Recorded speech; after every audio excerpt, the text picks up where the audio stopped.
Brasil, Coração do Mundo, Pátria do Evangelho. Um livro da editora FEB de autoria de Francisco Cândido Xavier pelo Espírito Humberto de Campos. Capítulo 15. A Revolução Francesa. Brasil, um país diferenciado de todas as outras nações pelas suas características ímpares de solidariedade, de compaixão. Mas também nós temos um outro lado, aspecto de uma violência interna muito grande. Mas o problema é interno, o conflito é interno, entre nós mesmos, diferente de outras nações que têm conflitos outros, diferenciados. Não que sejamos melhores, mas já estamos em um nível de entendimento, de luta íntima, que devemos procurar nos restabelecer nesse conflito, buscando a nossa integração com as leis divinas, para melhor interagirmos mais entre nós. E com isso, recebendo sempre de braços abertos todos aqueles que aqui chegam, todos aqueles que aqui comparecem, nós temos que estar sempre de braços abertos e com o coração sempre dispostos a pensar com mais amor, a receber todos com mais amor e termos também mais amor uns pelos outros aqui dentro da nossa nação. Estamos sob a proteção de Ismael e sob as bênçãos de Jesus, para que saibamos praticar o Evangelho e conduzir com sabedoria, inteligência e amor o Evangelho para todos os corações. Capítulo 15. A Revolução Francesa. Em 1792, Dom João assumia a direção de todos os negócios do trono português, em virtude da perturbação mental de sua mãe, Dona Maria I. Época de profundas transições em todos os setores políticos do Ocidente, a regência se caracterizou por inúmeros desastres no capítulo da administração. Portugal recebe então as bênçãos do Cristo entre 1400 e 1450 de se estruturar, criando então uma marinha muito forte, grandes navegadores, grandes projetos, na época. As caravelas eram muito bem construídas, em condições de navegarem e atravessarem todo o Oceano Atlântico, que é um oceano bem complicado de se atravessar, e eles vinham até as terras brasileiras, com todas as lutas e todas as dificuldades, mas eles conseguiram, lá em torno de 1500, contornar o Cabo da Boa Esperança em direção às Índias e também chegarem ao Brasil e às Américas em geral.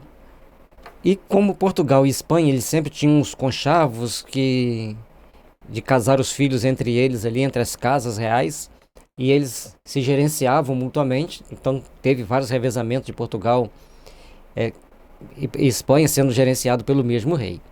E com isso teve alguns benefícios, principalmente para o Brasil, de ir conquistando as novas terras, fazendo certos acordos, e quando separava as casas reais, o Brasil tinha aquele pedaço de terra, tinha conquistado aquele pedaço de terra conforme a espiritualidade superior havia definido. Então, muitas das vezes, a gente olha os historiadores falando assim, poxa, Portugal trocou o Rio Grande do Sul por uma cidade no sul do Uruguai. Olha que coisa mais absurda, extremamente vantajosa para Portugal, porque cumpriam-se as determinações superiores, que o Brasil deveria ter esse formato, e exatamente um formato em que o norte mais quente recebe pessoas, espíritos, originários de países mais quentes. O sul mais frio recebe espíritos originários de países mais frios. Logicamente que isso não é uma regra rígida, mas é para a gente ter a noção de que aqui teria condições de termos espíritos reencarnando de todos os cantos da Terra, de todos os países, vêm reencarnar aqui. A partir de 2000, as reencarnações no Brasil passaram a ser por indicações. Aí você fala assim, mas tem tantas coisas ruins? São resgates. Tem aqui a possibilidade de se evangelizar, de ter um parente espírita que ore por eles, ou qualquer outra religião cristã que ore por eles, ou que eles mesmos consigam ouvir as palavras do Cristo dentro de tantas igrejas ou templos religiosos, das mais variadas denominações e segmentos, mas estão falando do Evangelho de Jesus, estão tentando mostrar para esses espíritos o Evangelho de Jesus. Então, a grande maioria da população brasileira é cristã devido a isso. Respeitamos todas as religiões, mas o objetivo das pessoas da Terra, dentro do ponto de vista espírita, é se espiritualizar, é se cristianizar. Principalmente se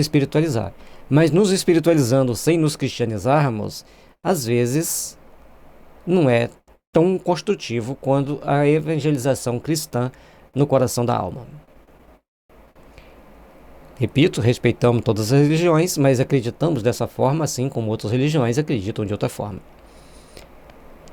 Em 1789, estalara a Revolução Francesa, modificando a estrutura de todos os governos da Europa. Depois da sua reunião em Versalhes, no dia 5 de maio de 1789, os Estados Gerais se transformaram em Assembleia Constituinte e, a 14 de julho do mesmo ano, o povo, oprimido e dilacerado pelas flagelações e pelos impostos, derrubava a Bastilha, esfacelando o símbolo do despotismo e da realeza. Luís XVI é guilhotinado em 21 de janeiro de 1793.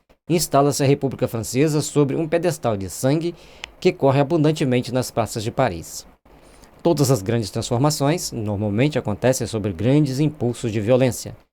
Mas nós temos que treinar a pensar espiritualmente para fazermos as transformações no nosso coração. O povo subestimado, torturado, conforme está ali oprimido e dilacerado pela fome, pelas imposições, pelo despotismo, quer dizer, autoritarismo, absolutismo dos monarcas que queriam tudo para eles, usando com isso um poder arbitrário sobre a população, criando problemas sérios para o futuro, criando problemas sérios para o restabelecimento da vida, restabelecimento dos corações de cada um. Então, nós devemos procurar focar no entendimento de que devemos nos ater ao respeito mútuo.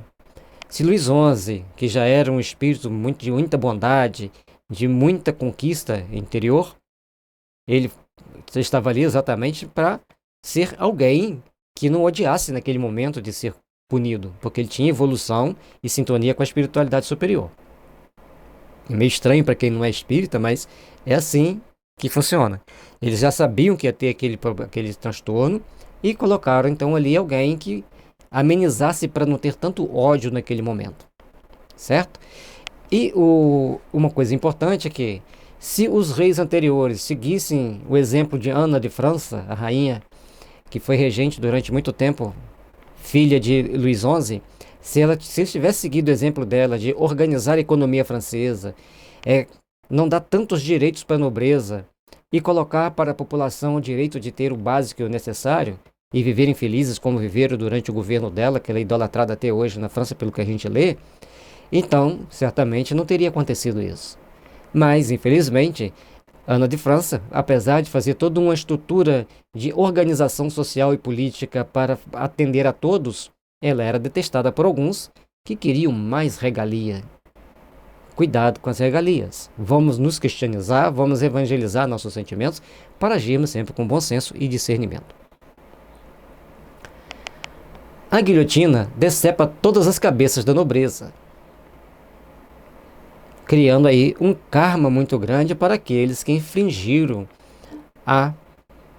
o morticínio, as matanças, as denúncias falsas, as intrigas, aquelas picuinhas que se criam nos bastidores do poder para que guilhotinasse este ou aquele adversário político ou social. Então as pessoas foram vivendo e vivenciando momentos difíceis, delicados, criado por um conjunto de situações que, como o livro não avalia, também não vamos aprofundar nessa parte. Após a Declaração dos Direitos do Homem e do Cidadão, as coletividades da França se haviam entregado àqueles anos de embriaguez no morticínio. Esses movimentos invadem todos os departamentos das atividades políticas da Europa.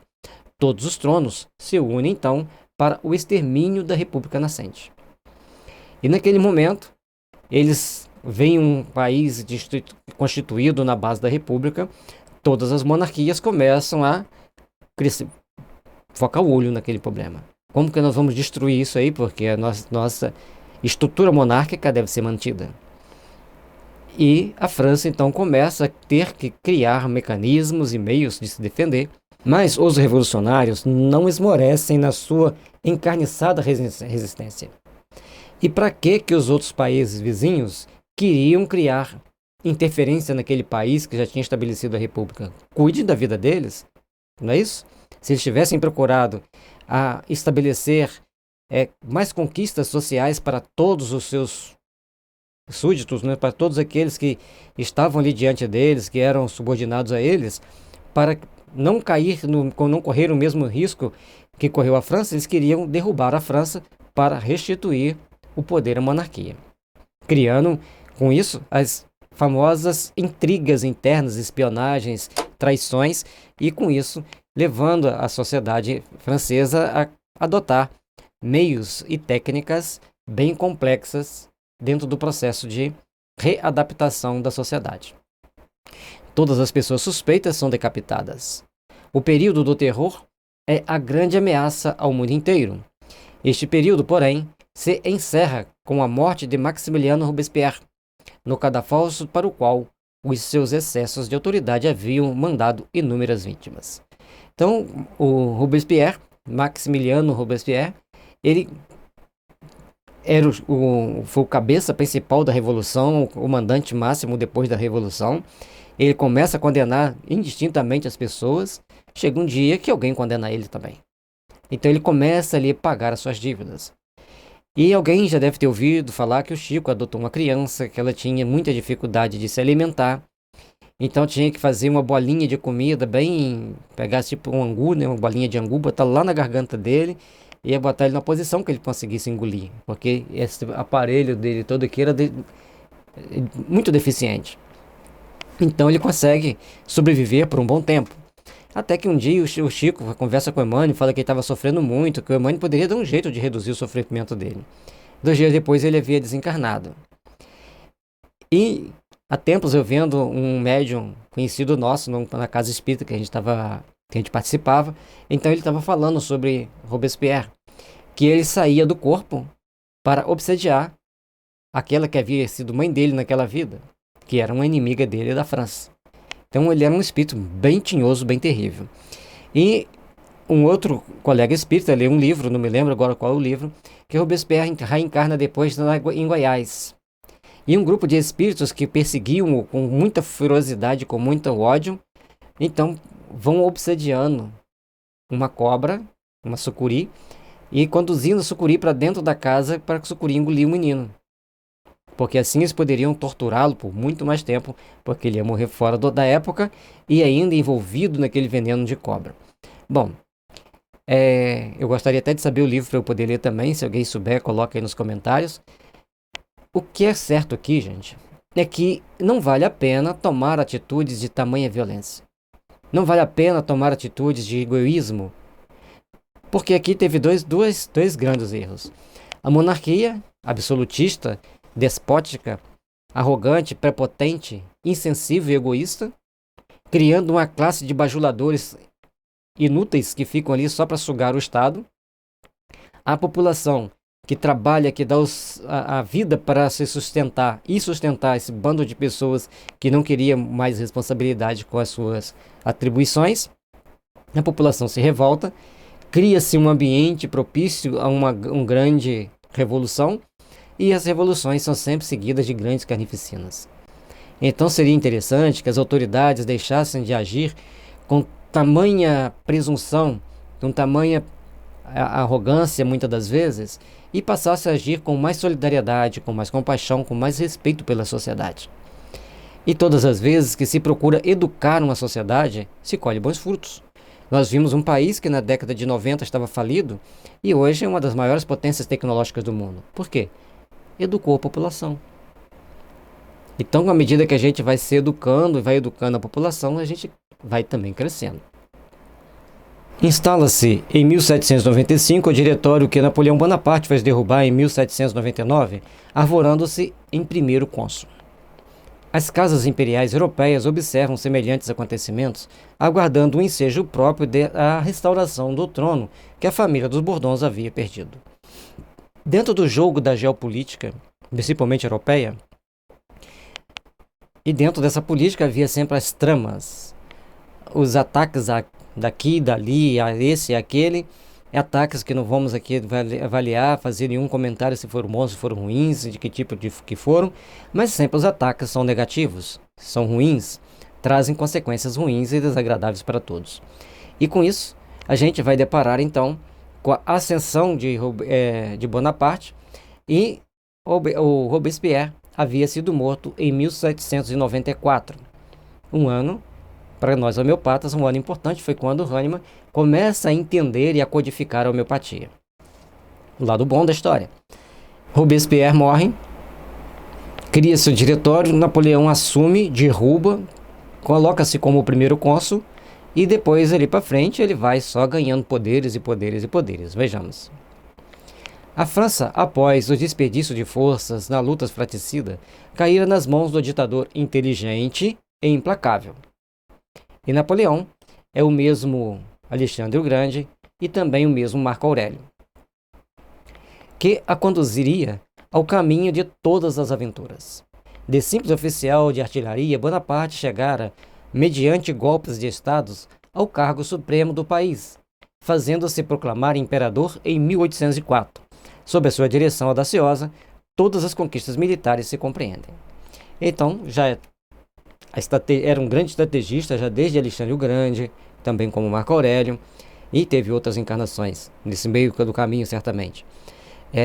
E organiza o Estado francês, e a partir daquele momento que ele se consolida como imperador francês, era para ele ficar quieto ali, treinar seus exércitos, aperfeiçoar suas armas, mas não mexer com seus vizinhos.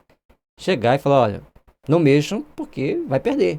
Mas nesse momento, aquela ideia ainda, o passado berra e o futuro sussurra.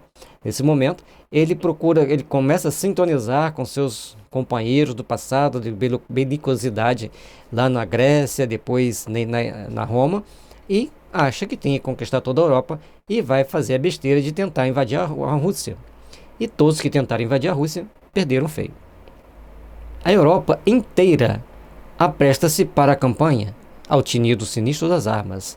Pela estratégia dos generais franceses, caem todas as praças de guerra e o imperador vai catalogando o número crescente de suas vitórias. Interessante que, onde hoje a gente vê a Alemanha, que na época era a Prússia, a Holanda, a Bélgica, Áustria, Hungria, Polônia, ele foi conquistando a República Tcheca e a Eslováquia, ele conquista toda aquela região. Para que ele foi querer entrar na Rússia? Tentar se manter então a união e a integridade daqueles territórios ali e viveria em paz. Mas o certo é que ele reencarnou apenas para reestruturar a França e dar um novo sentido para a França, conforme mostra-nos outros livros pelos espíritos. A gente está falando dentro das interpretações espíritas, mas ele tentou se aventurar e acabou perdendo quando tenta entrar na Rússia. A esse tempo, todos os gênios espirituais do Ocidente se reúnem nas esferas próximas do planeta, implorando a proteção divina para os seus irmãos da humanidade. Emissários de Jesus descem com a sua palavra magnânima a instruir os trabalhadores do bem, levantando-lhes as energias para os bons combates. E a gente percebe que se as trevas se assenhoram das forças humanas na Terra para estabelecer a guerra, também os gênios espirituais da humanidade, principalmente do Ocidente, se reúnem para estabelecer métodos e maneiras de conter aquelas ações nefastas e violentas. Se esses espíritos que estavam gerenciando os países buscassem sintonizar com esses mensageiros do bem, logicamente que eles seguiriam seu caminho em paz. Quando nós estamos de fora, ainda mais depois de mais de 200 anos, é fácil nós fazermos uma releitura e uma reinterpretação. Lá no clamor dos combates, se nós estivéssemos lá, certamente pensaríamos daquele mesmo jeito. Mas hoje nós temos que fazer a nossa reflexão e ver qual era o melhor caminho de uma situação dessa. Qual a melhor atitude, a melhor ação, para então não estabelecermos combates estéreis e genocidas, ou fratricidas, como está aqui, que criam brechas na alma para ter que resgatar depois em longos e longos séculos. Na reencarnação seguinte, Napoleão reencarna no Brasil como João Pipoco, um leproso, que funda o leprosário ali em Betim. uma reencarnação missionária. Lembra-se que a gente de vez em quando fala que quando os anjos descem à Terra, quando o Espírito Superior desce à Terra, se ele falha, anjos vêm para lhe amparar, deixando um rastro de luz atrás dele. Então, ele reencarna como leproso, começa a atrair espíritos que eram extremamente belicosos, que reencarnam naquelas condições também para irem parar no leprosário, para se reeducarem. Lembrando que quando você exonera na pele, você está tratando profundamente a sua alma. Todas as exonerações cutâneas representam traumas profundamente enraizados que os séculos e os séculos e os séculos esconderam. E em um dado momento, vem à tona. E diz então o emissário divino: irmãos, ordena o Senhor que espalhemos a sua luz e o seu amor infinito sobre todos os corações que sofrem na terra. Então, Jesus pede então a esses emissários e todos aqueles que iriam ouvi-lo para espalharem amor e esperança e luz.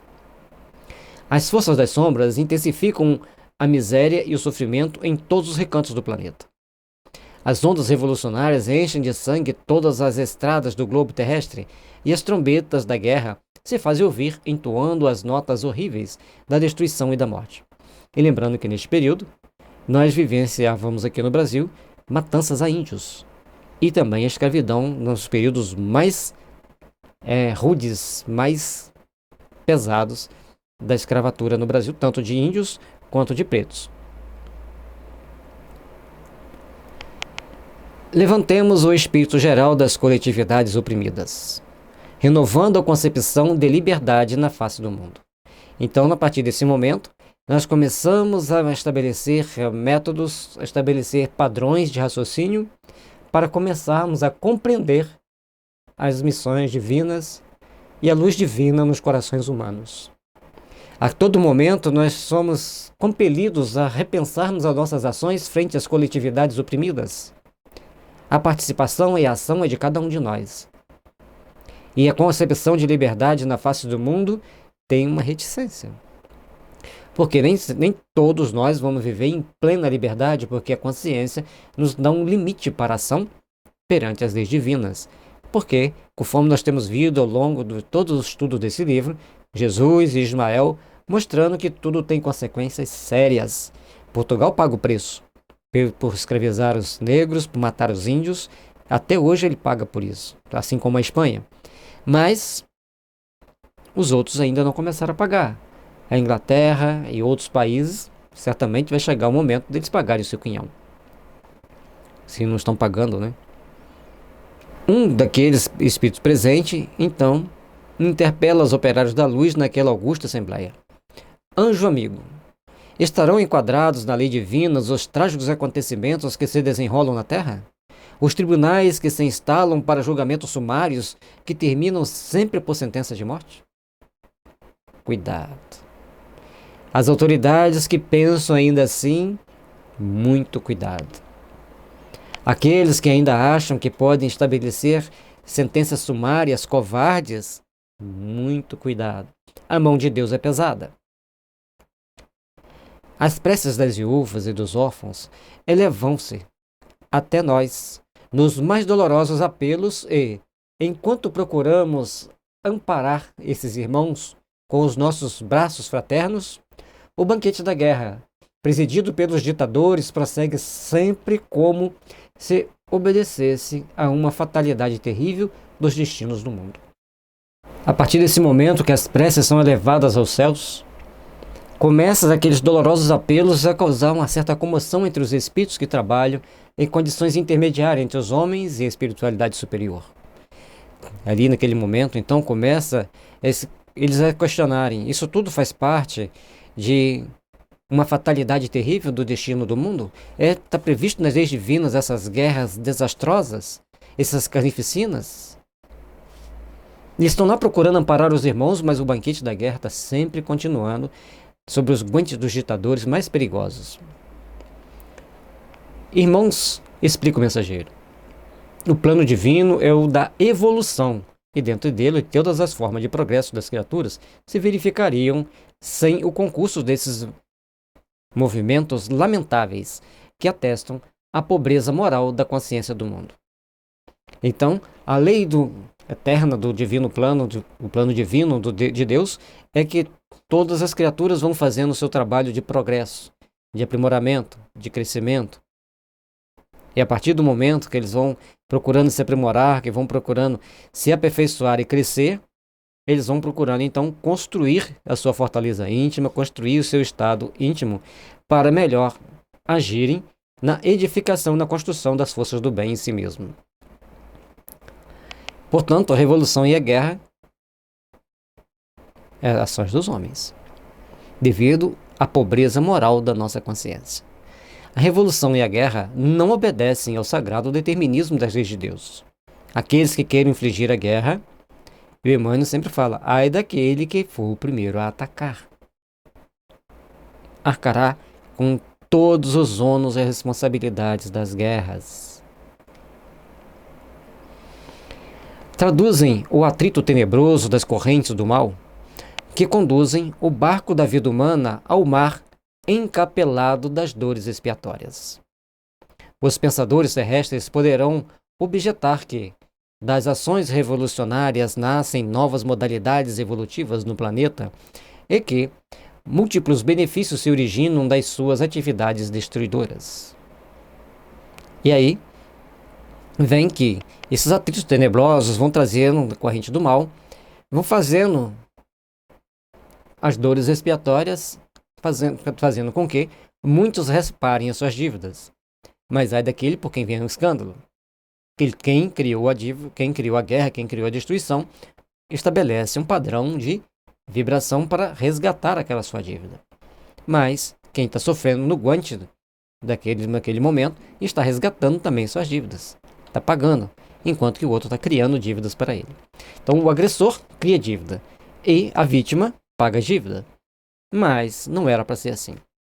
Então os pensadores terrestres poderão objetar que as ações revolucionárias nascem novas modalidades evolutivas no planeta e que múltiplos benefícios se originam das suas atividades destruidoras.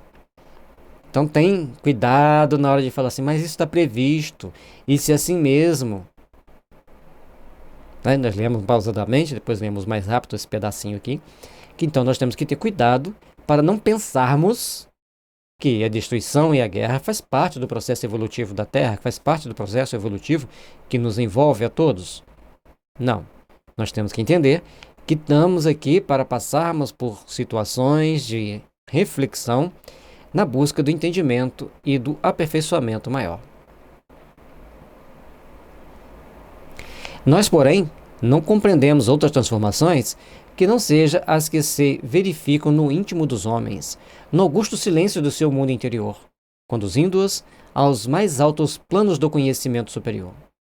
Então, aqui nós vamos ver o que? A espiritualidade nos convidando a fazer uma grande reflexão, para nós procurarmos entender os caminhos que nos conduzem ao Pai, com amor, com responsabilidade e com compreensão das nossas falhas, dos nossos erros, e procurando em nosso íntimo estabelecer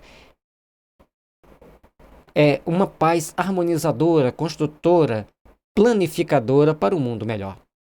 Portanto, para conduzirmos a um mundo superior, precisamos estabelecer conhecimentos conosco mesmo. Aquela célebre frase da Barilova: controle a tua mente, eduque seus conflitos e evangelize seus sentimentos. Essa transformação íntima que cada um de nós poderemos fazer, que cada um de nós vamos estabelecer para a nossa caminhada, vamos criar meios de nos harmonizarmos e de nos preponderarmos para realizações superiores da nossa alma. Se após os movimentos revolucionários surgem no orbe novos aspectos do progresso geral, é que o bem é o único determinismo divino dentro do universo. Determinismo que absorve todas as ações humanas para as assinalar com o sinete da fraternidade e da experiência e do amor. Olha que bonito. O bem é o único determinismo divino dentro do universo que todos nós deveremos absorver em nossas ações para edificarmos esse bem, deixando para nós assinalado com o sinete da fraternidade e da experiência do amor. No dia que os homens, os seres humanos, aprenderem a estabelecer a fraternidade, com a experiência que você tem, colocar esse amor transcendente, não um amor que apega, que abraça e beija, mas um amor que respeita, o amor que procura ver que todos têm o direito de ter uma vida melhor, o amor que procura fazer com que todos possam conduzir-se para estados mais elevados de consciência.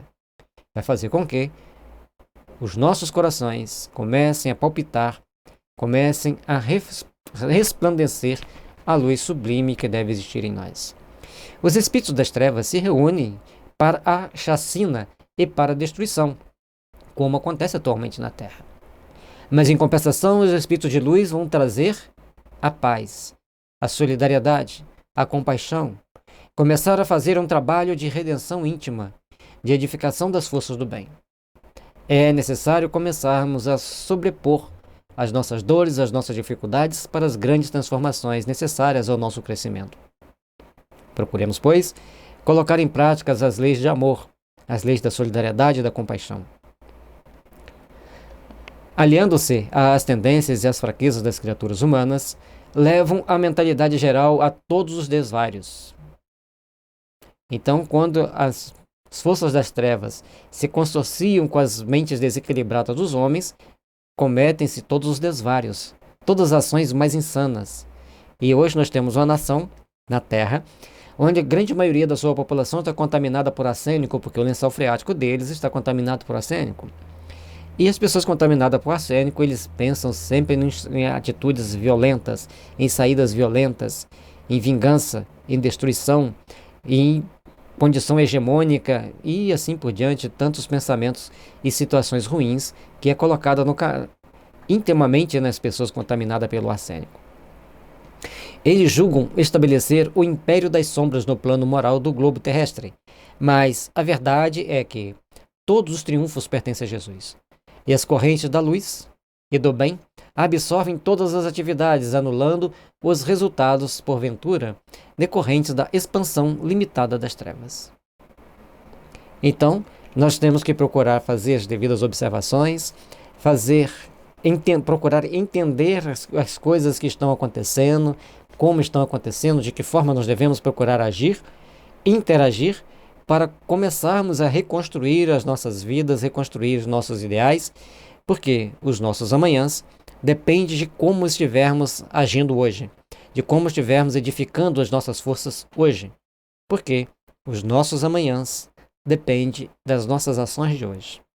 Se hoje temos um momento de dores e sofrimento, de angústia, certamente que em passado distante ou próximo, cometemos erros que mancharam nossa consciência, que nos deixaram nesse caminho que estamos seguindo. Observando aqui as forças do bem mostrando para nós que, por mais que o império das sombras tente colocar degradar a moral do império da Terra, no globo terrestre, os impérios no globo terrestre, a verdade vai triunfar sobre todos, porque ela pertence a Jesus. E as correntes de luz vão sendo absorvendo por todas as pessoas. E lembremos que Napoleão tinha a missão de organizar a França, mesmo que isso tivesse que passar por um momento de guerra, de tensão interna. Mas ele não tinha o direito de invadir as nações ao redor dele. É essa a razão porque, mesmo depois dessas ações destruidoras, florescerão outros núcleos valiosos de civilização, até que a fraternidade deixe de ser a figura mitológica no coração das criaturas humanas, até que estejam extintas as vaidades patrióticas, para que prevaleçam um só rebanho, um só pastor, que é Jesus Cristo.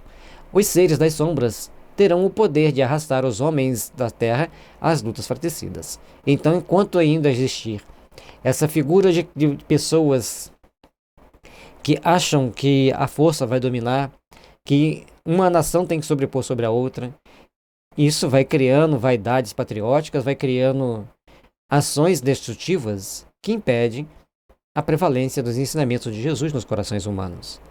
Mas, no momento em que começar a ter o despertar para a nova realidade, no momento que começar a ter um despertar para as novas luzes que devem brilhar no nosso coração, então todos nós saberemos como agir, como edificar as forças do bem e como construir um mundo de paz, de harmonia e de fraternidade em nossos corações. Todos nós precisamos, então, estabelecer metas, padrões e ações que realmente edifiquem as luzes do bem, as luzes do amor e da fraternidade. Todos nós somos criaturas, filhas de Deus, que temos o direito de conquistarmos a paz e a harmonia para nossas vidas. E precisamos lembrar que o mundo vai caminhar para um só rebanho, um só pastor, mas no entendimento íntimo de cada um de nós, não conduzido pela tirania dos homens, pela supremacia desta ou daquela nação, mas sim da irmandade e da cooperação mútua entre todas as nações, para que todos possam viver em paz, em harmonia e em fraternidade. Todos nós, então, somos seres que devemos sair das sombras da nossa ignorância para abandonarmos de todas as formas de lutas fratricidas, para construirmos a luz ao longo da nossa caminhada pela fraternidade legítima que deve existir em nossos corações, pela fraternidade legítima que deve impulsionar as nossas existências, os nossos ideais. Mas, ai daqueles que fomentarem semelhantes delitos, para suas almas a noite dos séculos é mais sombria e mais dolorosa. Infelizes de quantos tentarem fechar a porta ao progresso dos seus irmãos, porque acima da justiça subornável dos homens há um tribunal onde impera a equidade inviolável. E aí o Espírito mostra aqui que todos aqueles que fomentam as lutas, fomentam as guerras, terão sobre si a pesada mão de Deus para o despertar da consciência, sob o guante das dores inerentes às ações que eles criaram, que eles tomaram, que eles fizeram. Começa-se então um novo momento para a humanidade. Um momento que nós temos que procurar então tomar consciência dos nossos atos, das nossas atitudes, das nossas ações. Ai daqueles que vivem tomando ações baseadas no egoísmo, na vaidade, na arrogância e na prepotência. Pobres infelizes. Poderão, pelas forças de suas armas, a supremacia tecnológica, infligir muito sofrimento aos outros que não as têm, mas terão a consciência culpada para resgatar tudo o que devem. Falamos agora há pouco de Robespierre, que teve que passar por encarnações cada vez mais dolorosas, cada vez mais sofríveis. Pobres criaturas que acham de agir para a destruição, para ações nefastas contra seja quem for. Tudo aquilo que contraria as leis divinas cria em nós brechas na alma para resgatarmos essas nossas faltas sobre as formas mais apropriadas a cada um de nós, porque a lei divina é uma lei sábia, inteligente e soberana. E ele coloca que todos nós que tentarmos fechar o progresso aos irmãos que estão lutando para caminhar, vai saber o peso dessa justiça que jamais vai ser condenável, jamais vai ser subornável, porque ela tem uma equidade inviolável, porque estabelece o conflito da consciência, e assim também como estabelece a luz da consciência. A Têmis Divina conhece todos os traidores da humanidade. Cuidado que nós podemos estar dentro dessa lista de traidores da humanidade, que passam pelo mundo glorificados pela história. A condenação lhes marca a fronte e os seus ouvidos ecoam incessantemente as palavras dolorosas. Caim, Caim, que fizeste dos teus irmãos maldito. Pobres criaturas, que engendram no silêncio da noite, na escalada dos seus escritórios, o inferno para os outros, que estudam, planejam e meditam passo a passo como estabelecerão os sofrimentos para os outros. Os seus dias chegarão. Não chegará pelas mãos dos homens tais quais possam imaginar, mas chegará pelas mãos de Deus, conduzindo-vos à reparação adequada no momento justo.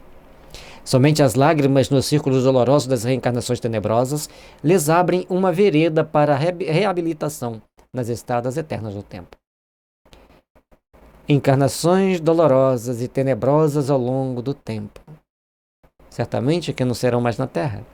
Serão em planetas onde impera a inferioridade, impera as doenças, por mais simples que sejam, são incuráveis. Não tem tecnologia, não tem lei ainda estabelecida para a base do amor. Impera a lei do mais forte, a consciência culpada nascerá sempre mais fraca fisicamente e até mesmo debilitada intelectualmente, criando todas as brechas para resgatar as suas faltas. Quem já leu os livros do Rochester e da Mariluza Moreira Vasconcelos sabe muito bem do que eu estou falando. Vida após vida, esses tiranos pagaram o último centavo por centavo das suas vilezas, das suas tiranias. E pagam até hoje ainda, tá? Dissolvida a Assembleia do Infinito, os amigos dos infortunados espalharam-se pelas sendas terrestres, a reerguerem seus ânimos nas lutas redentoras. Napoleão prosseguia, deixando em toda parte um rastro de lágrimas e de sangue. Suas incursões em todos os países lhe granjeavam o espólio miserável das posições e das coroas, que o ditador ia distribuindo para os seus familiares e amigos. E dentro desses familiares e amigos, será que não tinha ninguém com bom senso de falar assim: pare general, pare imperador. Vamos administrar o que nós já temos? Não. Talvez até tivesse, mas não seria bem visto, nem seria bem ouvido, e talvez até punido dentro das suas bestialidades do momento, regiamente. Mas depois as consequências foram o revés, a perda de tudo. As ações cada vez mais que foram nefastas para os outros voltam nefastas para aqueles impetradores do mal por onde passaram. Gandhi sempre lembra-nos que a história fica descrita com os atos daqueles insanos violentos que são esquecidos. E mesmo que a história não ensine os atos bons da bondade e da solidariedade, eles nunca são esquecidos. São sempre lembradas por todos aqueles que os amam ou que já encontram sintonia com essas energias superiores para estabelecer as bases do amor em nossos corações. E Gandhi, que vivenciou o Evangelho detalhe por detalhe, apesar de ser jainista. O Jainas é uma seita pequena que tem na Índia, cheia de regras, mas ele absorveu o Evangelho com muita propriedade e procurava praticá-lo. E sempre que alguém ia falar com ele, ele mostrava onde as pessoas não estavam praticando, ou pelo menos naquilo que ele tinha dificuldade de praticar, que era exatamente a dificuldade do outro, sempre com muita sabedoria. Entendemos que Gandhi, muito provavelmente, foi Barrabás. O século XIX começava a viver embalado pelo fragor das armas em todas as direções. E isso também perpetuou pelo século XX. E esperemos que não perpétue agora pelo século XXI. Portugal alia-se à Inglaterra, resistindo às ordens supremas do conquistador. Bonaparte assina um tratado com a Espanha que já se havia dobrado às suas determinações e ordena a invasão imediata de Portugal. Então, enquanto a Espanha se alia ao ditador, seguindo as suas regras e baixando a cabeça para ele, e ele então determina que a Espanha deveria invadir Portugal. E Portugal, ao invés de se aliar à Espanha ou à própria França, ele já pressentindo e sendo intuído pelas forças do bem, pela espiritualidade superior, faz essa aliança com a Inglaterra e naquele concílio que ali se estabelece entre os homens, o que ele vai fazer então? Vejamos. A Inglaterra, com a sua prudência, sugere à Casa de Bragança a retirada para o Brasil. Dom João VI hesita antes de adotar semelhante resolução. O grande príncipe, tão generoso e tão infeliz, é encontrado nas vésperas da partida a chorar convulsivamente em um dos aposentos privados do palácio. Mas aquela ocasião era necessária e inadiável. Naquele momento, ele não tinha que outra opção a fazer. Chorar e partir. Chorar porque ele estava deixando o seu reino, que ele amava, mas ele não esperava aquilo que ele ia encontrar no Brasil.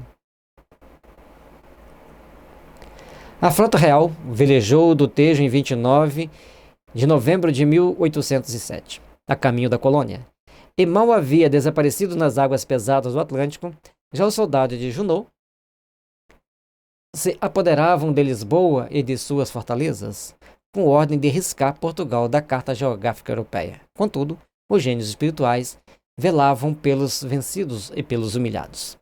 Então, já que Portugal não teria condições de enfrentar o exército napoleônico junto com o exército espanhol, ele então deveria fazer o acordo com a Inglaterra, e a sugestão sugerida pelos espíritos superiores é que zarpem para o Brasil. Vá para o Brasil, passem uma temporada lá. Na hora que as coisas se acalmarem, vocês voltam. A espiritualidade superior, sempre trabalhando em prol do bem-estar da sociedade, sempre trabalhando em bem-estar dos caminhos que a humanidade devia seguir. Então, todas as predisposições de Napoleão de destruir Portugal, a família real zarpa para o Brasil e, quando eles chegam lá, conquistam Portugal, mas a família real não estava mais. Porque os gênios espirituais estão sempre lutando por aqueles que serão vencidos e humilhados da melhor forma possível. Já assim havia sido determinado na espiritualidade superior as ações que deveriam ser feitas. Dom João VI chega ao Brasil em janeiro de 1808. Então, ele sai em novembro. É um dado interessante, né? No finalzinho de novembro, já os 2 últimos dias de novembro. E chega em janeiro. Só não fala aqui o dia, né? Mas, quer dizer, passa o mês de dezembro todo no mar e um pedaço do mês de janeiro. Depois de uma viagem cheia de acidentes e contrariedades. Não foi uma viagem simples, não foi uma viagem fácil.